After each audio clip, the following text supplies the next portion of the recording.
First அந்த ஸ்டர்ன்ஸ என் கையில நல்லா மாட்டிக்கிட்டான். ஆனா எப்படியோ தப்பிச்சிட்டான்.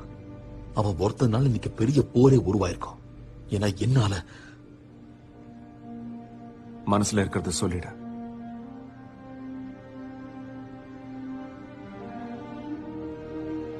ஸ்டீவ் ஒரு தப்பு பண்ணிட்டாரு. நிச்சயமா இல்ல.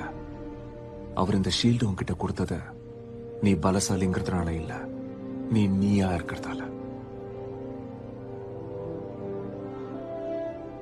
நீ அந்த சீரம் எடுத்திருந்தன்னா உன் கூட இருக்கிற எல்லாரையும் காப்பாற்ற முடியும்னு நினைக்கிறியா? ஸ்டீவும் எடுத்திருந்தாரு, அவரால முடியலையே. நீ ஒரு மனுஷன், உன்னால முடிஞ்சதை செய்யற. ஸ்டீவ் மக்களுக்கு நம்பிக்கையை கொடுத்தாரு, ஆனா நீ சாதிக்க முடியுங்கிற உணர்வை கொடுத்துட்டு இருக்க. இதுல உங்க ஸ்பீச் ரைட்டர்ஸ் எழுதி கொடுத்ததா? ஆமா, அவங்க தான் கடைசி லைனுக்கு மட்டும் ஹெல்ப் பண்ணாங்க. உனக்கு பிடிச்சது? இல்ல நல்ல சாலிடா இருக்கு. 2 ஸ்டார் தரலாம்.